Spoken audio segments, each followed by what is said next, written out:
Pensionary ने धरना कर ज्ञापन सौंपा। वेतन आयोग के इतिहास में पहली बार पेंशन वेतन पेंशन संरचना से बाहर। आज उत्तर प्रदेश सेवानिवृत्त कर्मचारी एवं पेंशनर्स एसोसिएशन तथा शिक्षक समन्वय समिति शाखा वाराणसी के बैनर तले शास्त्री घाट वरुणा पुल कचहरी पर अपनी मांगों के संबंध में विशाल धरना संपन्न हुआ। धरना स्थल पर अपने संबोधन में कहा गया कि सरकार पेंशनों के साथ अन्याय कर रही है। निकट 3 नवंबर 2025 को वेतन आयोग की बहुप्रतीक्षित अधिसूचना जारी की गई है, जिसका में गैर अंसारी पेंशन बताया गया, जिसके परिणाम स्वरूप आयोग पुराने पर्सनल 1 जनवरी 2025 के पूर्व सेवानिवृत्त होंगे।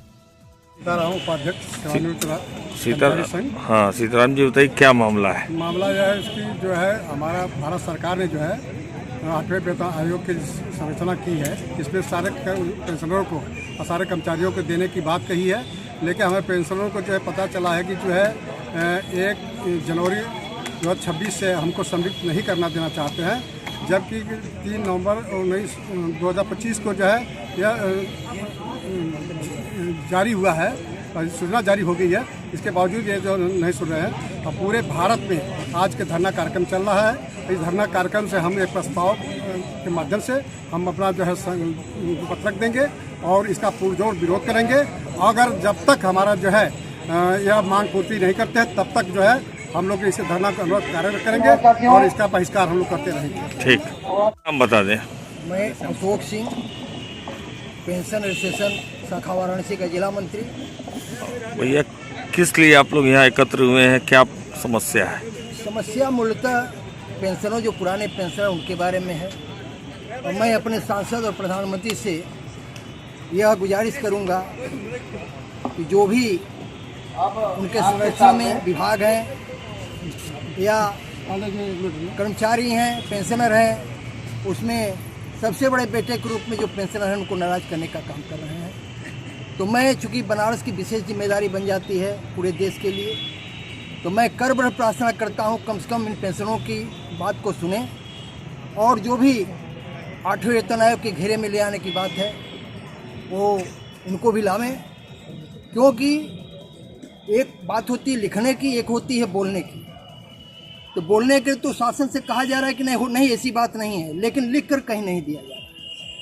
तो मेरा कहना है कि 8वें वेतन आयोग के अंतर्गत जो भी चीज़ें आनी है पेंशनों के लिए, उस घेरे में हमको भी लिया जाए, ताकि जो महंगाई बढ़ रही है, जो चीज़ें जूझ रहा है बीमारी से एक पेंशनर, उस पर थोड़ा समन हो सके। अभी भी हम 18 महीने के डीए का योगदान मैंने शासन को दिया, उसमें हमने एक शब्द नहीं बोला है।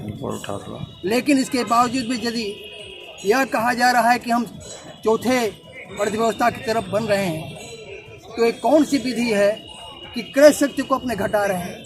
क्योंकि जो पेंशन आता है वो जेब से खर्च करते हो, बाजार में जाता है, बाजार के क्रम में जो है अर्थव्यवस्था चक्रीय होती है। तो जब सबको चूस के अर्थव्यवस्था को बढ़ा कर लेंगे तो अर्थव्यवस्था चौपट हो जाती है। तो मेरा यही कहना है किसी तरह कि पेंशनों के क्रय शक्ति को बढ़ाइए ताकि अर्थव्यवस्था चालू रहे। आज आप लोग पत्रक भी देंगे? हाँ, आज 3 बजे हमको बुलाए हैं। जिलाधिकारी या पुलिस कमिश्नर के प्रतिनिधि आएंगे, यहीं पर पत्रक लेंगे और अपनी बात को मौजूद के साथ में रखता हूँ। हमारे साथ सहयोगी रूप में डिप्लोमा इंजीनियर के भी साथी जुटे हुए हैं, श्री बीएन सिंह जी भी बोलेंगे। इंजीनियर राधेश्याम पटेल, संयोजक पूर्वी।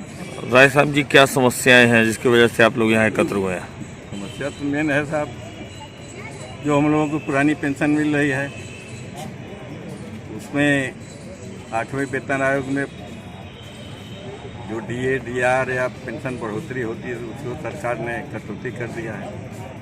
और 3 नवंबर को जो 8वां वेतन आयोग गठित हुआ है, अध्यक्ष सचिव सब लोग जो बनाए गए हैं, उसमें जो मुद्दा विचार करने के लिए दिया गया है कि इस पर आपको इस पॉइंट पर विचार करना है, उसमें पेंशनरों का कोई पॉइंट नहीं। इसीलिए हम लोग आंदोलित हैं कि जब कोई पॉइंटर नहीं है तो हम लोगों को क्या लाभ। लेकिन सरकार बराबर पार्लियामेंट में यही कह रही है कि सब कुछ है, जैसे पहले मिल रहा था वैसे अब भी है, लेकिन प्रावधान नहीं है 8वें वेतन आयोग के जो समिति बनी है। ठीक, अपना नाम बता दें। बीएन सिंह। बीएन सिंह जी, क्या समस्या है जो बार बार आप लोगों को प्रदर्शन करना पड़ता है? सर, समस्या तो पूरे हमारे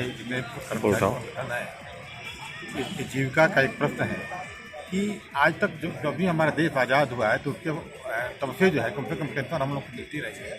और ये पहली बार ऐसा हो रहा है कि जबकि पेंशन जो वेतन आयोग आते हैं इस बार जब हमारा 8वां वेतन आयोग आने वाला है तो सरकार ने कह दिया कि इनका पुनरीक्षण नहीं होगा, तो निश्चित रूप से इसका प्रभाव हमारे सारे कर्मचारियों पर पड़ेगा। और इसके विरुद्ध में सारे प्रदेश, और मैं समझता हूँ कि आज ये हमारा जो कार्यक्रम होगा ये पूरे हिंदुस्तान में हो रहा है। और हम लोग चूँकि बड़े सौभाग्य की बात है कि हम हमारे सांसद और वर्तमान के हमारे जो प्रधानमंत्री आदरणीय मोदी साहब जी हैं, तो हम एक ज्ञापन के माध्यम से हम उनका ध्यान आकर्षित करना चाहते हैं कि अपने इन कर्मचारियों की समस्याओं पर कम से कम ध्यान दें और इसको जो है 8वें वेतन आयोग में सम्मिलित करने का। ठीक है, धन्यवाद।